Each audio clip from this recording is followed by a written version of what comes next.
Hey y'all, Jason here with Dirt Race Life. I got a 9-inch Ford floated rear end. I've already set up the hub assembly and the brakes and got it ready to go on the right side. Why don't we do the left side together? Y'all stick around.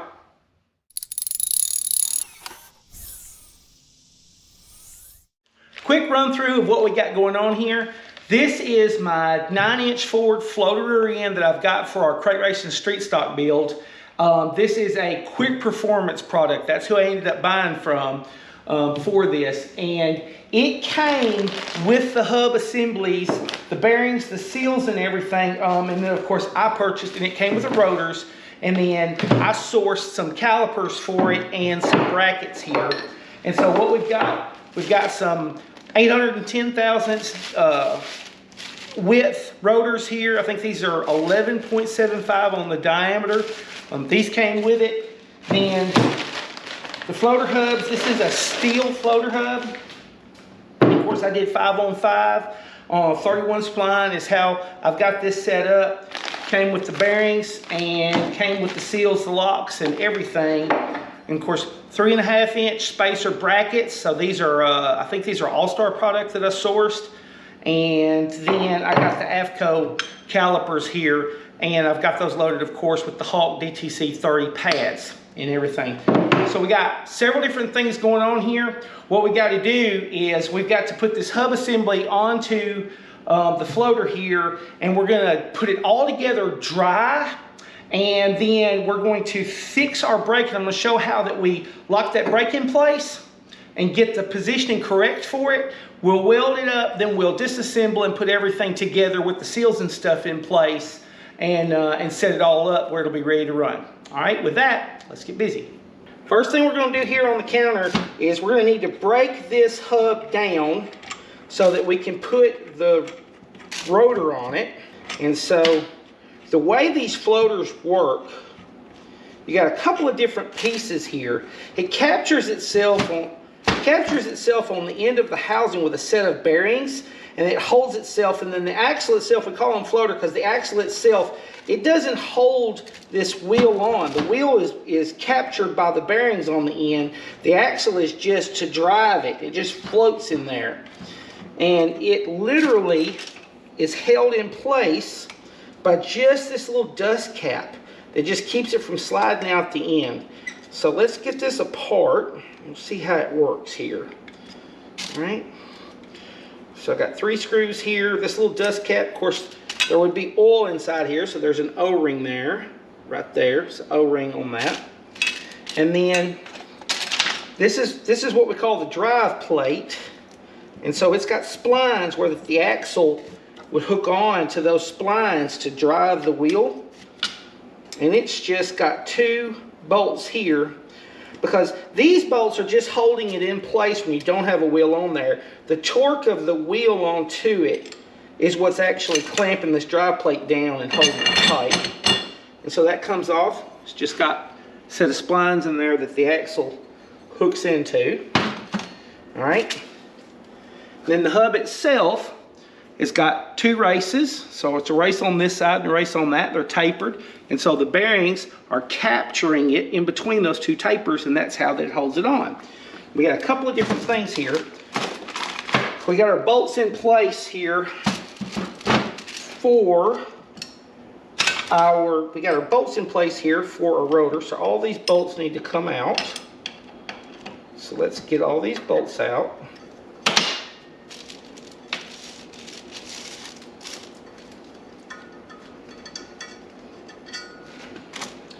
All right, so we've got our bolts out. I want to show you the spiral lock.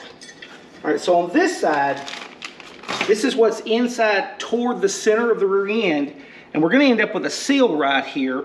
And there's a spiral lock. And this spiral lock is the same as like you'd see on a wrist pin for a piston. It's just a larger version. And the way that is, it's wound in there. It's like a slinky, the type of material.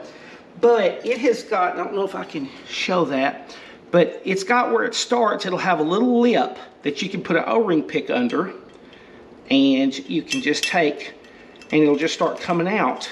You want to be careful with these and don't put a kink in them. And see, it's just It just slides right out of there. I'll show it to you. Like I said, just be careful not to put a kink in it. If you kink it, you're going to have to replace it. It's not going to lock in there after that. And so that's a spiral lock. It's got a little groove on the end where you can get a little O-ring pick right in behind it. All right, so that's our spiral lock. That's our safety that holds our seal in place. Okay. Now we've got to put this rotor on. We've got to make sure we put this rotor on there in the correct orientation. This rotor needs to be a very specific way because of clearance. I'll show you. So this rotor is cut, and you see that we've got our 8 mounting holes here, and we're machined across flat on these. And if you look at the other side, you'll see how that it's cut flat and been cut back. And it will mount either way on this housing, okay? And it would seem that this cut on this inside right here, that would go down towards it. That is not how that this hat needs to be mounted onto this hub. It does not need to be mounted like that. It needs to be mounted, let me see if I can make sure I show this in a way that makes sense. It needs to be mounted on this side, not obviously not on this side. It needs to be mounted on this back side right here, and it needs to be mounted with this flange so that the disc is further away from the hub. All right, so we're going to mount this flat across to this side, and the reason that we have to mount it specifically this way is because when we mount up our brakes, the bracket for the brakes, if we had this on here backwards in, our bracket would be right up against where this wheel seal will run. And then we'll have problems being able to weld this wheel seal, weld the bracket that holds the caliper in place. We'll have problems with where the weld is versus where that seal is wanting to run. And it will be a disaster. And I don't know if anybody's ever seen one accidentally done that way. You end up having to grind back or something, then your seal's running through around, you know, something that's been ground or had to clean it up with a flat file. It's just a mess. So be real particular on how you mount this. All right, so it mounts this one way. Now I'm going to use some Loctite on these. I'm going to use permanent Loctite, and I'm just going to clean the oil out of the holes here right quick with a little bit of brake cleaner. Loctite won't do me no good. These are all soaked in oil right now, so.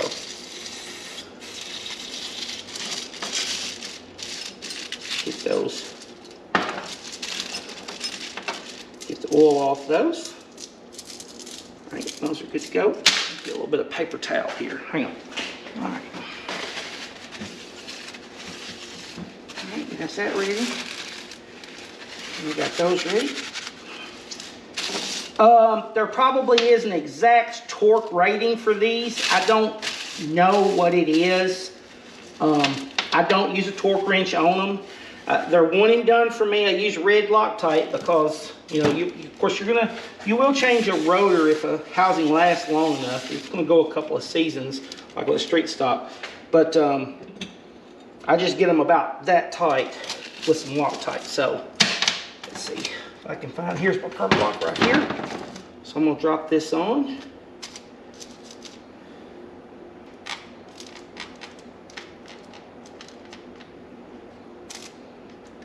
Alright, got some Loctite, we got this hat, we got this rotor with it further away from the hub the way we want. And let's see if we can get these started right quick. Here we go.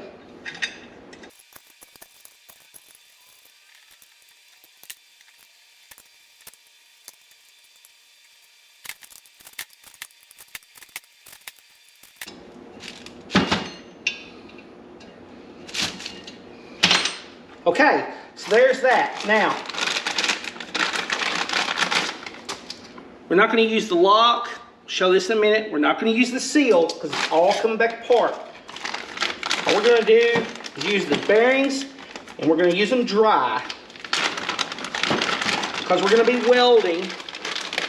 We don't want any grease or anything. We want to be able to clean up any debris really easy after we weld. All right, so I got my bearings, of course, one on one side, one on the other. All right, so this is ready for us to slide it onto the housing where we can get to this brake setup. So let's move that next. All right, so a note here. When these rear ends come to you while you're working on everything, these nuts that are on the end, keep them spun out to the end where they'll protect your threads. So if they're in like this and you're moving around in the shop or anything, spin them out to the point that they're covering that end right there, and then take this, cover this end up, because this surface right here, if it gets a nick in it, it makes it very difficult to put a bearing on or off. You'll have to clearance any type of little nick or gouge off. And then this surface right here is what the seal's running on. And so if you get a nick, a gouge, or a cut or anything in this surface, then you can get an oil leak. All right? So now we are at a point, and if you mess these threads up, you can get a thread file and clean them up. It's a pain, but you can fix them. Don't panic, they can be fixed. First bearing goes on, so the back bearing, the taper is in toward the front. It's very tight. If you push real hard on one side or something, it's gonna hang. And if you need to, like if it hangs up on you, let me show you like what I've got, I'll use. So I've got like a real cheap little soft blow rubber hammer, and if it hangs on me, I can just bump on it a little bit with a hammer, something like that when you're fiddling with these bearings. All right, so that's gonna go on. So there it is. I'll just let you lay right there. All right, so there's the back one, and then I'm going to I'm gonna make sure my races are clean, and then I'm gonna slide that up on there. Again, everything's dry right now. And then I'm going to slide this one in, of course, and then that taper, I'll show it. Of course, that taper is going in to fit in that race. So if I can get that to start on there. There it goes. All right, so it's on there. And then I'm not putting the lock or anything. I'm just going to run the nut down, because all I want to do is just seat it on the bearing so that I put the rotor in the right place where that we can put the brakes on. Okay? All right. And I've got, now they make drivers specifically for these. Mine's just homemade. I just use what I've got around the shop. Like Teresian says, you know, 90%er. So this is an old diesel floater hub nut socket right there, and then I just welded 2 bolts onto it. It's real easy just to make something. You can take one of these and just make a pattern, get a piece of pipe, weld 2 nuts onto it, or cut 2 teeth into it. It's not a problem. I'm not even going to worry about really getting it that tight. I just want it to be seated. So I get that up there. And all the way down. Alright, so I'm just going to, well, alright. Make sure I don't have any slack. Nope, it's good. Alright, next up, figure out how this thing will lay and quit rotating. Will you sit right there? Sit right there. All right. Next up, I got my AFCO board piston. These are 1.75 inch pistons, 4 of them. That's a lot of braking power. And I wouldn't want to go any bigger, that's for sure. But I need to set these up with a bracket. This bracket goes on the back, on the inside, and I am using an 1.5 inch, it's 3/8 24 is what these brackets are, the threads on. Now I'm using a 1.5 inch long bolt right here, and then I've got 3 washers on it. Now, this is going to be different depending on the brand and the type of caliper when you're using these fixed calipers like this, calipers that have pistons on both sides. This is different when you set up a floater, or what float, a caliper that floats like a stock GM caliper. You know, it would be a little bit different for this. The end result's going to be the same in what we do. But for this right here, the reason I put these 3 washers like that on this that's a little bit too long is because I am setting this up so that this bolt sticks out on the front and sets my rotor in the middle. So that's what I did is I figured out how many washers to put in there so that it would help me to space, and then that bolt head, if I know if I'm contacting the bolt head on both this side and this side, that this caliper is true. Because I'm gonna show you, we're fixing to clamp this thing up. It's going 100% solid hold it on there, but it could still be not true. So that's how I make sure that it's set true. Now, regardless of whatever type of caliper it is, just something, you know, you just basically when you clamp this up, you know, some way of measuring. I mean, you could take a feeler gauge, or you could take a screwdriver and, you know, how it's like slide in on one side, slide in on the other, and make sure, you know, don't just trust your eyes. Take it and somehow be able to measure. We'll put this thing together, it's gonna make sense. All right, so now that, and I will crank him down just a little bit. All right. So this is going to sit on this rotor. Get my brake pad in place here. So this is going to sit on this rotor, just like this right here. Now it's going to be on the other side. I'm going to show you. The way I set my calipers up, I set my calipers to be running on the rear, straight up and down on the rear. The way these calipers are, the bleeders are on the top and on the bottom. So you either have got to run them at 90 degrees on the back or 90 degrees on the front. I like the back just because for me, like for example, when I'm maintaining the car and everything, I've got all the wheels and tires off of it, you know, especially with these type of calipers, I'm seeing my pads, what's going on there. I can see in there. And so I don't have something going on, and because I didn't specifically get around under the car and look at it, I missed something. And I like them on the back. I don't know that it makes a big difference. It will change how you end up running your brake lines as far as making sure that your brake line is in a good position to clear of everything. Other than that, you know, clearance wise, I don't think it makes a big difference. It's a preference thing. All right, so I am going to take, and the way I'm going to set this up, I'm going to take I want it to be exactly 90. So what I'm going to do is, I'm going to turn my rear end to be straight horizontal and set it to 0. And then all I got to do is set it straight up and down, and it will be exactly straight up and down. Nothing to it. And then we're going to get to the fun part, the trick. Because there is a trick to this. All right. So that we know is going to sit just straight up and down right there. And then all we got to do is put a level on it. All right. But how are we going to hold it in place and make sure it's in exactly the right spot? Well, let me show you. This is the trick. If you don't have one of these, there are two ways you can do this. This is an adapter for me to be able to air up a caliper. And this is just a 1/8, that caliper is 1/8 MPT. And so that's 1/8 pipe right there. And then I just put an adapter on it, ran it through a little brass adapter, and ran into an air chuck fitting. And you know, if you've got like scrap brake lines and parts and stuff, just however to make it up, it doesn't matter if it leaks air. If you got a banjo bolt, you know, get an old piece of line where the, you know, like off of a car, you know, the rubber old style line, and, you know, and then turn around and get you a ferrule and make an adapter to go in to a chuck like this if you want to use air. Now I'm using air, it's simpler for me because wherever I'm working, I can just put something like this on and air it up. But if you had a brake system that was already on the car and working and everything, and you could just hook it up, you know, on the car and have someone hold the brakes, it's just as effective. You know, or you could take, and like me, I'm working alone in my shop, so I'll take a stick and put it on the brake pedal and wedge it into place against the seat. It's just as effective, it's just air is easy, all right? So all I do is,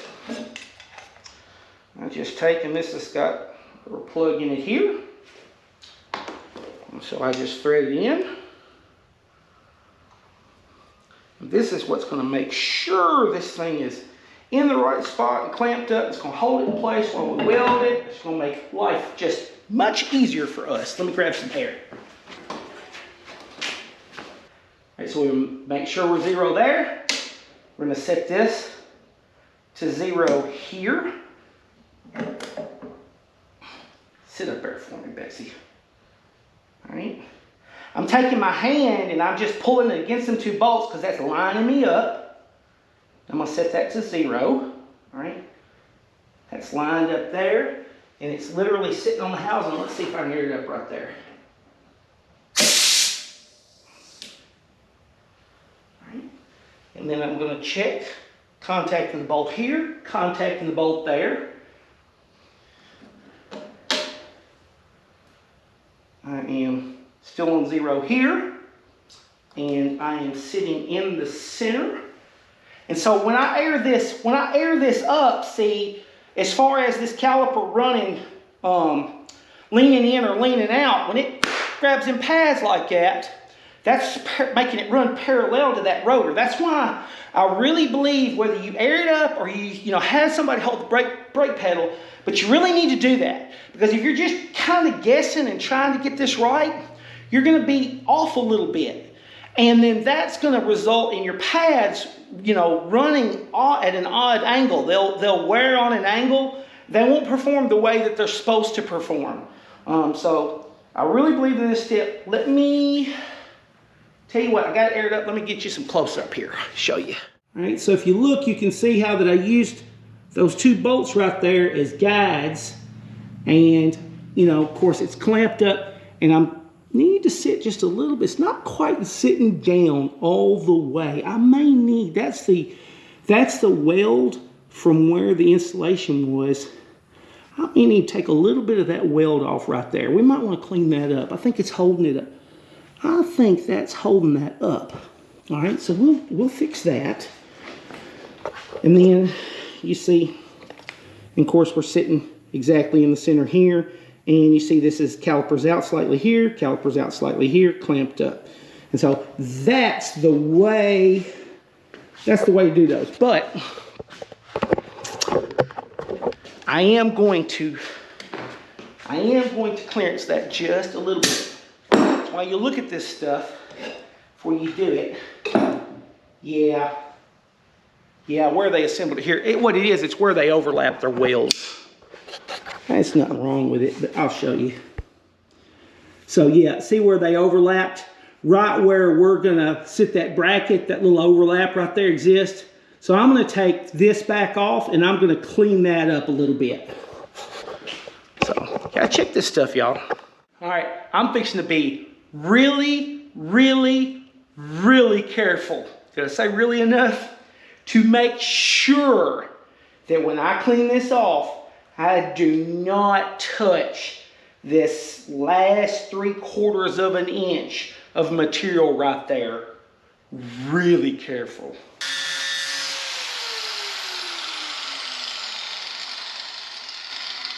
That works. All right, that was successful. Make sure I've got everything off of that. Cover that up, make sure I didn't get any metal in it. Come on. All right. You get back up there. All right, there you are. And then you go on there, right there. That's it right there. All right, so see if I can get that air on there without. 2 hands would help, or 3 hands would help right here. All right, so we're sitting on 0, it's all good. All right, let's look here. Touching the bolt on this side, I'm touching the bolt on that side. I look all squared up. I'm sitting down on my housing good now. So I'm liking what I'm seeing, y'all. I'm liking what I'm seeing. All right, so now, when we weld this up, we're wanting to control our heat, and there's the other part is we're wanting to control the pull that's going to happen on this bracket itself. So this is just a flat piece of 1/4 inch steel standing up here. If we weld this thing solid on one side, the weld is going to shrink and it's going to pull. And so what's going to happen is even though the air is holding this right now, it's going to twist this over. When we reassemble it, it's going to be tight on this pad on this side and loose on this pad on that side. And eventually down the road, after these run a while, they'll have angles on them. All right, so we want to be careful about that. So what I'm going to do is I'm going to put a 1/2 inch weld on each corner on the back side, and then I'll turn around, I'll disassemble this, and I'll put a 1/2" weld on the front, and I'm going to stitch back and forth. That way I'm pulling evenly and keeping it standing straight up. And then not only that, but I want to do small strips of welds at a time, and I'm going to let it cool. I don't want to run a bead this wide across there and superheat one side of this tube like that and put a pull in this tube and change this camber or toe on this rear end and mess it up before we even get started good.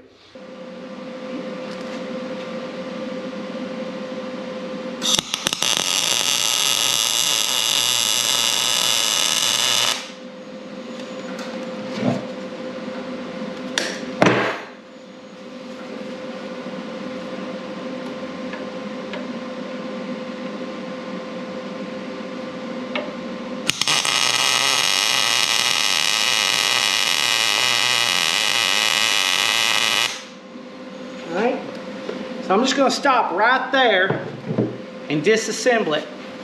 And then the next weld is going to be on the inside of it. Now when I put this back together, I won't leave these bolts long like this. I'll probably put a spacer in behind this bolt, or I'll see if I've got, 1" bolts is all that this setup needs. It can change depending on, you know, what caliper you're using and what brackets and everything, but I need to see if I've got some 1" bolts, because that would be right. Or I could put a spacer in behind these, either one. But I wouldn't leave these because it would drag against the rotor, and that would be bad, bad, bad. All right, so now that's done. So set that aside. All right, y'all, we got another one of those really careful spots coming up here. There's a couple of critical things that you have to do the right way when you set up one of these floaters. And that surface that seal runs on is one of them. All right, because we're fixing to weld. Right, so pull that off. Right there. Pull this bearing off. Now, I want to weld right here, but I have to protect this area. Let me show you why.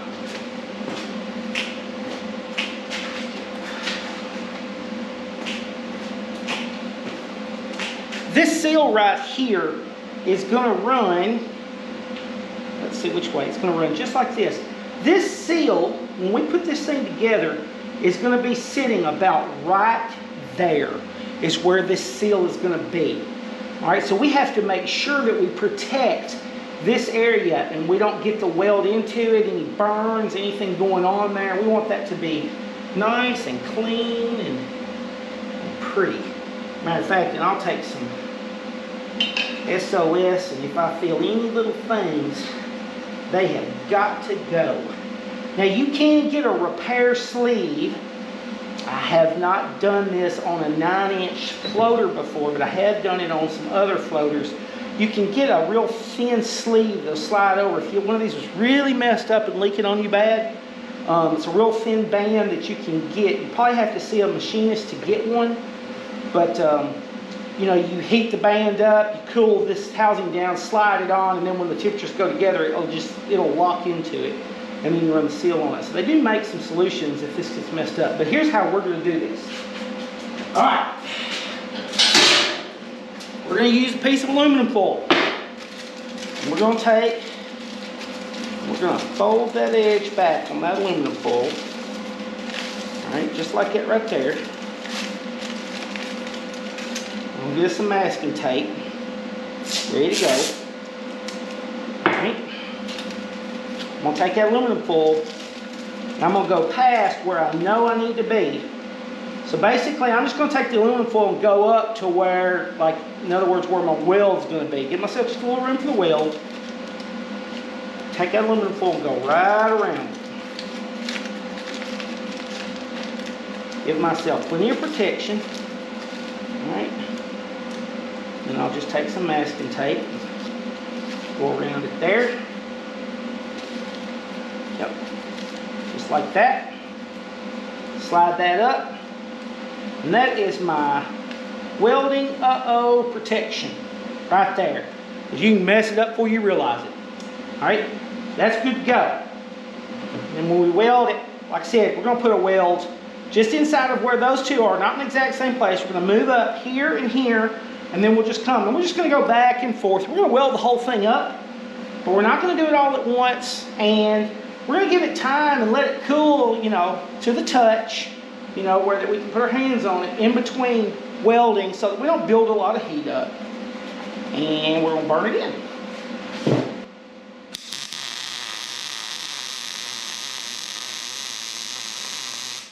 All right, so I've got it welded up completely here, and let me show you, I'd already thrown some primer on it, but just took my time, welded it around, left the cover on there, and went ahead and throw some primer on it, making sure about a 1/2 inch margin here is what I'm trying to protect.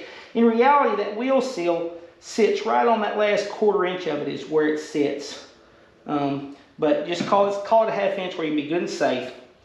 I've already greased this bearing and put it in, and I've already drove this wheel seal in. And I just make my little seal drivers. Important point, the direction for this wheel seal.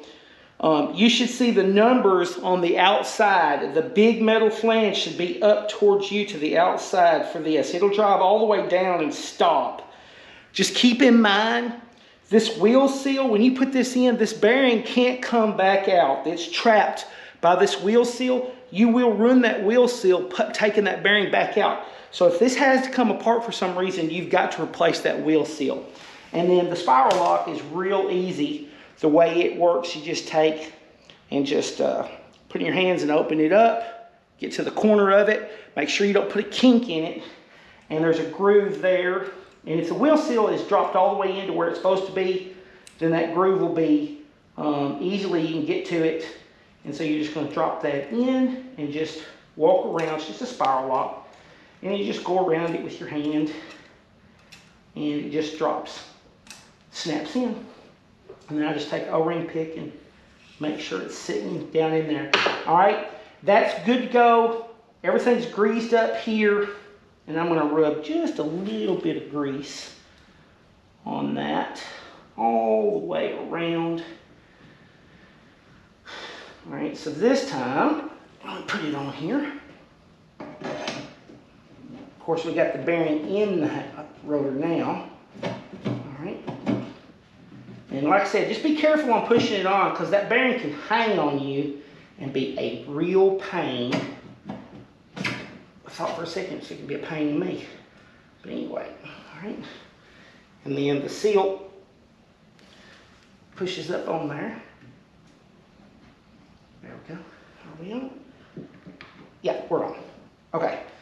And the outside one, got it all greased up. If you run, I don't run axle plugs. I don't run inside axle seals. I run my gear oil into my hubs, and that's the way I do it. Haven't had a problem in the world. You've been doing that for years. That's the way I like to do it. Now, because I do that, I run 4 quarts of gear oil. That way, you know, we're always turning left, and so I run 4 quarts of gear oil to make sure I keep plenty of gear oil in my third member. But if you do run axle seals on the inside to keep the gear oil out of these tubes, then make sure when you grease these, you grease them appropriately for that to be all the lubrication they're going to get. This is your collar lock right here, and you see that this has got a little tang sticking out that goes to the back toward the third member, and then the nut goes on and it sits in front of it like that right there. All right, so this tang keeps this from turning, and then we can bend down whichever one of these lines up to lock this in place. So we just drop that on. It's got a little slot, and then we put the nut on. Now, the question is, well, how tight do you get this? Well, I'm actually going to get this tighter right now than I will in the future. And there's a reason. All these bearings and races are new. And I know for a fact that they are going to seat up some. This thing's going to immediately, when I put this thing on the ground and I just roll this car around just in the yard or something, and that wheel is getting some push in and out on it, gets that weight sitting on it, these things are going to sit down and they're going to seat up a little better. So it's going to immediately get some slack in it. And for that reason, I'm going to go ahead and get these fairly tight. And then after, like I said, I'm going to take and I'm going to just run those brakes in, and then there's going to be like a check over I'm going to do. And at that point, I would take this and I would check them and reset them. So let me set this right quick. Now when I say fairly tight, so I'm just going to pull these. And so for example, I'm holding this where it doesn't flip off these jack stands. I'm taking one hand here in the middle. That's all I'm doing. Okay, so they're fairly tight right now. Like I said, I don't expect these to be when I get done. Now, this next part. So the way, all right, so my collar nut has got 4 slots on it, okay? And then my locking collar back there has got all those little bending pieces around. And I'm just gonna look and see if I can find one that just lines up perfectly with that slot. And I've got one right there that lines up. So I'm just gonna take my screwdriver and I'm gonna stick in there and I'm gonna bend that booger over. This is not easy to do with one hand. All right, so I'm just gonna bend that down. You ain't gotta be crazy, you ain't gotta beat it up against it. Just make sure it's in there. All right. So that's down in there. So this collar is now locked. Because that metal flange is locked to this inside with that slot, and then it's locked to the outside with that slot. So that keeps this collar from being able to spin loose if for some reason those bearings went to turning on the housing. All right, that's what that's for. Okay, so that's good to go. Now the drive plate, it'll stay on, and we'll take the axles on and off through the center. These 2 bolts right here that hold this, they just hold pressure on that O-ring so that, you know, when you're taking your wheels on it, if you didn't have these 2 bolts right here in, then when you took your wheels on and off, this drive plate would come loose and gear oil would leak out. So that's all they're doing. They're just holding pressure against that O-ring so that you don't have a gear oil leak. So don't tighten these down crazy tight because they will freeze up on you and become a problem. Here's your dust cover right here. So I'm going to put a little anti-seize on these for sure. Make them go right in here. You got to be a little bit careful. These brackets, it's mild steel. You got to be particular with how tight you get these, especially the ones that are for the metric calipers and stuff. That's a small bolt, and you can just rip those threads right out of that bracket. And I've had to take and weld a nut on the back side of them because of that. We got to get our fitting on here. So these fittings are 1/8 MPT. This is I've got a Willwood kit. I'll just link it up on our website, dirtracelife.com, if you want to look at it. They got kits for all of these. You can get kits that have got the hoses and like for banjo bolts. I got that on the front. I got a kit like this. It's got 1/8 MPT. You can get this in straight. You can get this in 90. Willwood's got a kit for everything when it comes to this stuff. Now, which direction is this going? This is going to go, this hose is going to go across the top. It's going to go right across there. It can be a little bit tedious to get these pipe fittings to clock up and get tight right where you need them to. Just keep in mind, Teflon tape helps. It gives you some grace, takes up a little slack. And the Teflon tape will help you to be able to, you'll start getting snug, but still turn for like a turn. And so you can get it clocked to right where you want it. So this bad boy is ready. All right, quick recap. We've got our hubs in place. We've got our brakes in place. This rear end, let's see, next steps would be paint, bolted into the chassis, axles, third member, 4 quarts of gear oil, and it's ready. Wanted to point out real quick, we have had several new sponsors that have jumped in recently.